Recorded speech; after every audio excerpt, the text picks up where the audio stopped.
There's something about nights like these, isn't there? The kind that feels suspended in time, as if the world has gently let you off the hook for a while. The air is warm, soft, and alive with that slow hum. Crickets, or the distant sound of a passing car, but nothing urgent, nothing pulling you forward.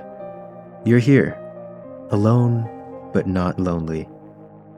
The night feels endless, and staying up late feels like quiet rebellion. Here, in this solitude, you're sitting on your computer. You're reminded of a simpler time, when the internet was less a marketplace and more a quiet refuge. A place to find others like you, even if only for a moment.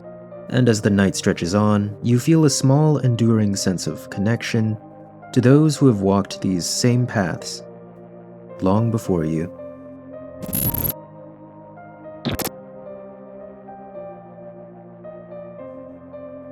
There are some questions that nobody asked, but everyone deserves an answer to, such as, where is the largest ball of paint in the world? The answer to that question is Alexandria, Indiana, on the property of Mike and Glenda. Their website, formerly found at ballofpaint.freehosting.net, told the story of how the world's largest ball of paint came to be. Though the site came online in July 2002, the story began in 1977. Michael and his son coated a baseball in a layer of blue paint. After that, they just kept painting over it. Over the years, it reached the hundreds, then thousands, then tens of thousands of coats of paint. The earliest capture of the site, dated July 23, 2002, stated that the ball had a circumference of 87 inches with 15,200 coats of paint and weighed about 610 pounds. And though the site was up until January 2024, the last update was in June of 2007. At which point the ball had a circumference of 133 inches with 20,100 coats of paint. I went right down their navigation menu. The history behind it gave us some background information about Michael and the ball of paint. This was actually not his first ball of paint, as I learned. The first was made while he was in high school. Michael and his friend Oscar used to work at the local paint shop in the 60s. They knocked over a gallon of paint while throwing a baseball around, causing the ball to be covered in paint. Something about the paint-covered ball inspired Michael to keep painting over it, so that's what he did. For every single day of his junior and senior years of high school. He stopped after about 1,000 coats of paint. His second ball of paint, started in 1977, would later go on to become the world's largest. The second ball actually made it into the 2006 Guinness Book of World Records, which added to its credibility. The page called Photos had a selection of photos of guests with the ball, as well as the number of the layer that they contributed.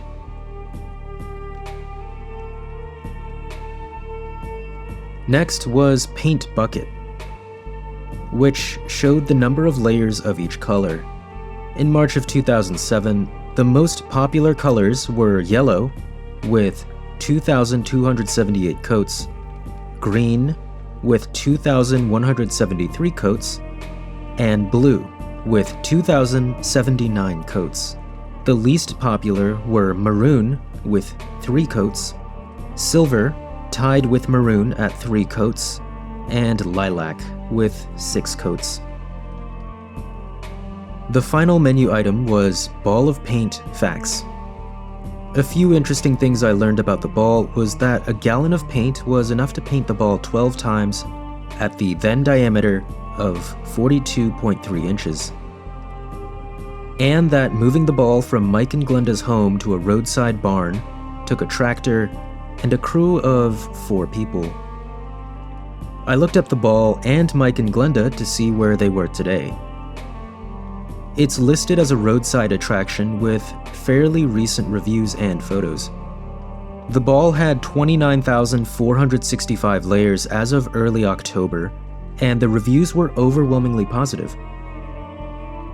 Sadly, I think Glenda passed away in 2023. I found an obituary with her name from Alexandria, Indiana, and recent reviews also don't seem to mention her. If that is the case, my heartfelt condolences go out to Mike and their son. I wish them peace and strength. Okay, disclaimer before I get into this one. It's about a touchy political subject and the person associated with it is still active in politics today, so I'm gonna play it safe. I'm just here for interesting design choices, cultural zeitgeists, and quirky old websites. HumanShields.org was founded by a former US Marine who served during the Gulf War, with the intention of stopping the next big conflict in the region. Formerly known as Truth, Justice, Peace, which I'll refer to as TJP, they plan to put groups of Western citizens throughout this country as a deterrent against US and other coalition forces from invading. The logic was that if any Western lives were lost, political support for the invasion would stop. As soon as you get to the site, their landing page gets straight to the point. If you want to join the action, you must do one of the following. Option 1. Fill in the forms on our main website and send them to us as soon as possible so that we can include you in our group visa. Pay €300 and have a place on a 3-month open return flight from London to Amman in Jordan. Continue from Amman, Jordan, overland via bus. Options 2 and 3 were similar, but they were geared more toward people with experience traveling on their own. Moving on to the main site, you see a period-appropriate layout. The home page had a lengthy call to action for their movement, as well as offering other ways to contribute for those unwilling to fly into a dangerous situation.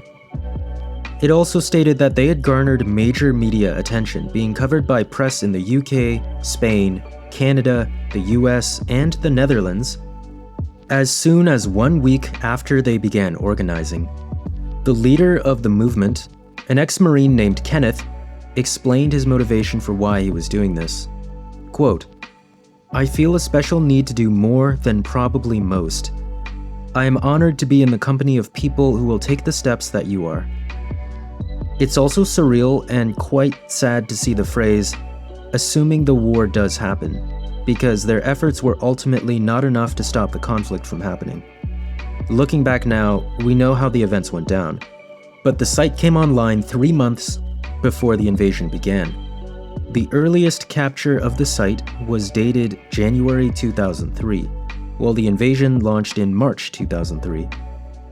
I looked at the top bar menu, where my navigation options were latest news, a black bar that takes you to a stories archive when you click on it, archive by topic, about the mission, send us a message, and submit report. The last two seemed redundant, so I took a quick look there, and turned out that send us a message was for contacting them with questions and feedback, while submit report was for sending over news and information. Some of the options you could list your submission as were news related to their mission and updates on the travel group. The latest news section was self-explanatory, and they probably got many of their sources through the submission form. The Stories Archive had a list of media mentions of the movement, including interviews with Kenneth. The Topics Archive was an internal version of Stories Archive that stored their feedback, participants list, news from the group, relevant articles and comments, and interviews. PHP Nuke took me to a search bar, which takes me to a dead end regardless of what I typed in.